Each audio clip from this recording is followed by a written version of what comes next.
Burning Road is a game I've been trying to get my grubby hands on for just about a year now. When I first saw this game, I couldn't help but notice its number of similarities to Daytona USA. Its limited track selection and options, the multiple camera angles for viewing, not to mention its easy to learn, tough to master handling style. Hell, even the default car kind of reminds me of the Hornet. This game has the DNA of an arcade racer, but at its core, it's a fairly mediocre racing game.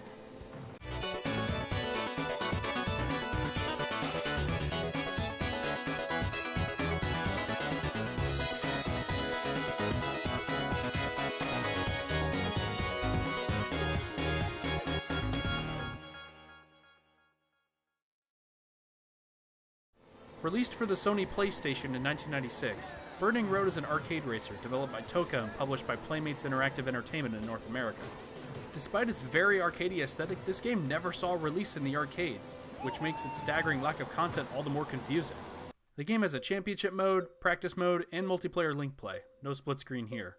There's only 3 courses to choose from, all ranging in difficulty, and 4 different playable cars with different attributes ranging from speed and handling. Stop me if you heard this all before. Yeah, other racing games have done this too, but Burning Road does it without any kind of identity of its own.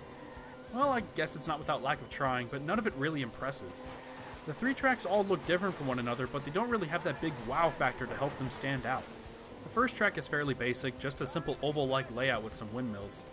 The second track is a bit more complex with the turns, but has you driving through a snowy mountain range, which is actually kinda neat. The third and final track runs through a city during the night, that also happens to have downpours and thunderstorms at very specific spots of the track. There's also points on each track where your car will get some air. Doesn't really add much, besides your driver wailing loudly sometimes. The 4 cars all have unique stats, but honestly I really couldn't tell them apart handling-wise. The handling itself is also fairly rough. All these cars slide way too much. You'll find yourself hitting walls more often than plowing through turns at breakneck speeds. Tapping the brakes while going through these corners is essential if you want to finish the race. And the AI doesn't make things any easier. They put up a fairly good challenge though, so I really wouldn't call them cheap or anything. As for the presentation, it's actually kinda good. The graphics are pretty standard for the era, but they still hold up fairly well with quite a bit of detail on each track. The game runs at a fast clip too, with no slowdown. The music fits the game well too. They even give you 2 different soundtracks to choose from.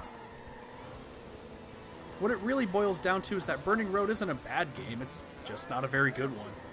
It's one of those games where I'll boot it up every so often, just because, but there just isn't enough to keep me interested. If you're looking for a cheap PS1 arcade racer, you could certainly do a lot worse, but don't expect to be blown away by this one.